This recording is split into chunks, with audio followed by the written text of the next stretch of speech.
Welcome back to Tech at Work on NBC Africa. If you would like to contact us or have any suggestions for the show, simply send us a mail to tech@cnbcafrica.com. Telkom recently launched a green data center. The worldwide energy consumption of data centers has doubled between 2000 and 2006. In the construction of Belleville 2, Telkom put this figure into perspective and have reduced the energy consumption of their new center. For our Cyber Cafe segment, we take a look at how important it was for Telkom to go green.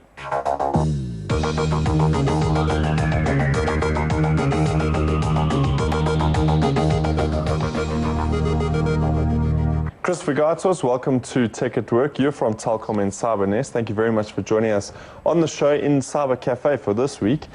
We're going to be looking at data centers, the evolution of data centers, the future of data centers, and obviously going green. But I think let's start right at the beginning. CyberNest, tell us a little bit more about that. What do you guys do, essentially? Well, let's just take you back in history. About 2 years ago, Telkom was looking at entering into the ICT space. As part of that venture, we looked abroad, looked at potential acquisition abroad too, did a bit of investigation, decided against that, turned our eyes towards home, took a look at some of the companies out there, and made an offer on BCX. The intention then was to enter into the ICT services space from a data center hosting perspective, as well as then outsourced IT from desktop, LAN support, etc., etc. And we all know what happened there. Competition Commission did not like the potential acquisition and what it might mean to the market. As a result of that, Telkom then had to regroup. We took a look at what we had internal, we took a look at our internal capability, skills, and made a decision to actually venture into the market ourselves. As part of the investigation over the last 2 years, we've been busy working on the various strategies, looking at different options in terms of how we can actually take our capability to market. As a result of those investigations, we decided to enter the market as a different brand, and hence we've launched CyberNest. CyberNest has basically taken skill sets that we had within the company in terms of supporting the company from an IT perspective for the last 15 odd years, given it focus, given it a different brand, given it backing, and pushed it out into the market and said, there you go, separate business unit to actually focus on these various IT offerings, provide that capability, expose it to the market, and take it forward. It's part of a larger strategy, obviously. There's 3 pillars that form the part of that strategy: Telkom South Africa, Telkom Africa, and then there's the data center operations, which is now known as CyberNest. And that's what we've taken to market. Chris, if we just look at data centers, we come back to the topic at hand. International demand for data centers seems to exceed supply. Is that true in South Africa? I think in South Africa, we are heading that way. I think that if you look at what's happened in the market in the last few years, we've had various players entering into this space. We've seen how Neotel's bought their facility. Vodacom has done very similar. Terraco have now launched their too. Their second one is up and running since January now in Johannesburg. So if you look at that from that perspective, there is definitely a perception that there's an opportunity in South Africa to provide services. Another very key thing is South Africa is a hub for Africa for many different parts of for various different services and offerings, whether it be trade, whether it be telecommunications, whether it be even skills and training. So you're finding that you've got a local market that's got a demand for ICT services. Specifically from a data center perspective, they're looking for reliable hosting. They're looking to stick the IT kit in an environment that's secure, where the power is reliable, where there's fire protection systems, there's personnel on site, skilled, sufficiently capable 24 hours a day, 7 days a week to provide support to these services. But the same is being seen, there's a demand also in Africa. And some of those services we can service out of, or some of that demand we can service out of South Africa. But there's definitely a demand in Africa also, as well as South Africa, the rest of Africa, for data center services. Yeah.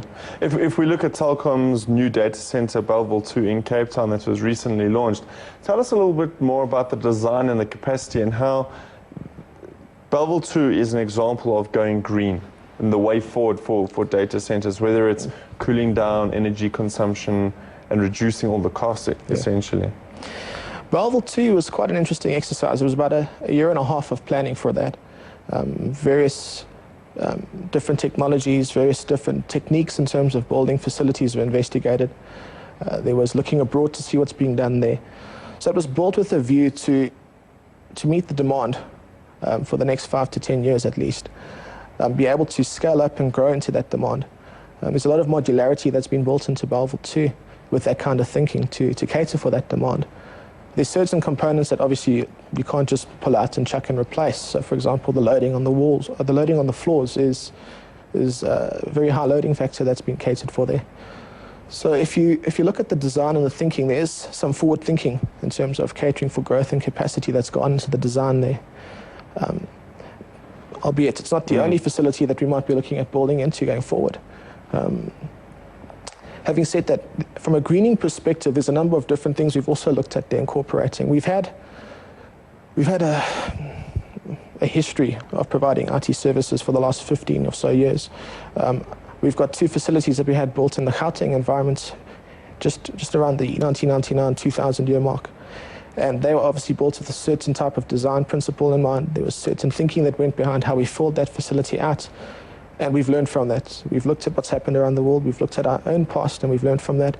So there's certain principles we put into place around Bellville to support greening, to support capacity growth. So for example, we've introduced free cooling. Free cooling is a technique whereby you, rather than cycle out your air within the facility and recool and put energy into that, when the air outside the facility reaches a certain temperature, you'd rather pull that air in and then just condition that, then pump it through the facility, cool down your equipment rather than recondition the air that's now heated up. That provides you with a significant savings in terms of power. The other thing that we've looked at is from the beginning, from the onset, is putting in standardized hot aisle, cold aisle design architecture in place. So that when you roll out your equipment, you roll it into design requirement where your hot area is vented out the one aisle, cold area is blown up the other aisles. And that has a further cooling potential savings of about 25%, just that alignment. When you go into high densities, these racks that we put down there, they allow us to put ceilings over, put doors on the edge, so we can then contain the hot air or the cold air.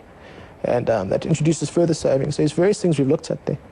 From a design perspective, we've also looked at incorporating an architecture from a network perspective that will allow us to virtualize a lot more than our current network architectures in some of our existing facilities. In our existing facilities, we will roll out that design over time, but from Bellville 2's perspective, from day one, it's designed to support that. So we've incorporated what they call the Cisco Data Center 3 architecture. That provides you with various benefits in terms of greening. That allows you to virtualize better.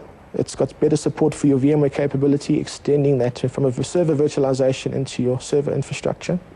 What that also allows you to do is to consolidate on your cabling infrastructure. Typically in your traditional data centers, you have a network for your Ethernet and you have a separate network for your storage. What the Data Center 3.0 architecture allows you to do is to combine that into one common networking infrastructure, so you reduce your cabling, you reduce your footprint. So there's various thinkings that have gone into the design around that. From a cooling perspective, it's very modular.